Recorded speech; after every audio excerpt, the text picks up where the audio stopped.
University grants commission के माध्यम से कुछ गाइडलाइंस जो हैं वो जारी की हैं और उन गाइडलाइंस के अनुसार हर हायर एजुकेशनल इंस्टीट्यूशन में एक इक्विटी कमेटी का गठन करने का प्रावधान किया गया है और उस कमेटी में जो प्रतिनिधि होंगे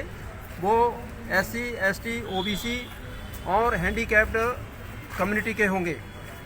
और जब भी कोई शिकायत जनरल कैटेगरी के बच्चों के खिलाफ उस कमेटी में जाएगी तो जनरल कैटेगरी के किसी प्रतिनिधि का वहाँ कोई प्रावधान नहीं है। दूसरा, जब कोई भी गलत शिकायत उस कमेटी के पास जाती है और अगर किसी बच्चे को वहाँ दोषी करार दिया जाता है तो उसमें एक इतनी कठोर पनिशमेंट रखी है कि उसको उस इंस्टीट्यूशन से बाहर किया जाएगा या उसको उस पूरे एजुकेशन सिस्टम से ही बाहर कर दिया जाएगा ताकि वो कहीं एजुकेशन ले ही ना सके। हमारी शंका ये है इससे हमारे समाज के जो बच्चे हमारे यहाँ हैं वो सरकारी इंस्टीट्यूशनों में बंट जाएंगे, जातियों के आधार पर बटेंगे, जातियों के आधार पर वैमनस्य बढ़ेगा, बच्चों की एकता और अखंडता पे असर पड़ेगा और इस कानून का SC, ST एट्रोसिटी एक्ट के ही आधार पर बहुत भारी तरीके से इन इंस्टीट्यूशंस में दुरुपयोग होगा और उस दुरुपयोग को रोकने के लिए इन गाइडलाइंस में कोई प्रावधान नहीं किया गया है। हम चाहते हैं कि जिस तरह से ये सारा सिस्टम चल रहा था उस तरह से ये सिस्टम चले और अगर यहाँ कोई कमेटियाँ बनानी हैं तो एक तो हमारे जो जनरल कैटेगरी के हैं प्रतिनिधि उन कमेटियों में हों और साथ ही साथ अगर कोई शिकायत गलत पाई जाती है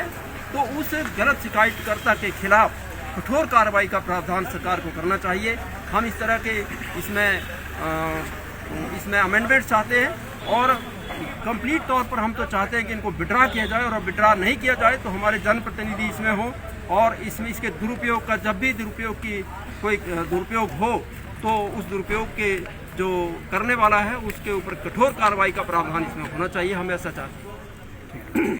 प्रदेश उपाध्यक्ष हिमाचल प्रदेश राजपूत महासभा आज यहाँ सामान्य वर्ग के सभी लोग इकट्ठे हुए हैं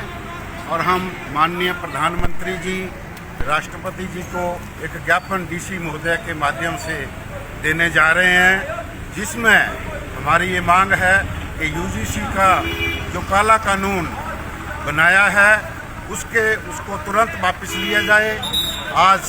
मात्र हम ज्ञापन दे रहे हैं, अगर समय रहते इस काले कानून को वापस नहीं लिया गया तो पूरे प्रदेश में ही नहीं पूरे देश में ये चर्चा शुरू हो चुकी है कि ऐसा काला कानून बनाने की क्या आवश्यकता पड़ी। इसके विरोध में पुरजोर प्रदर्शन किया जाएगा और हम लोग आने वाले दिनों में बहुत विशाल प्रदर्शन इसके विरोध में करने जा रहे हैं। इस काले कानून में जो प्रावधान किया गया है कि मात्र SC, ST और OBC के छात्रों के लिए प्रोटेक्शन दी गई है, लेकिन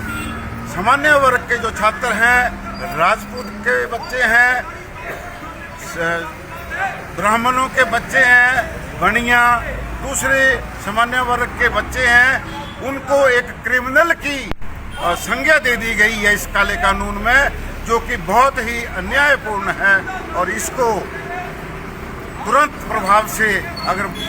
बंद नहीं किया गया, वापस नहीं लिया गया तो इसके बारे में हम जल्दी ही बहुत बड़ा एजिटेशन करने जा रहे हैं। धन्यवाद।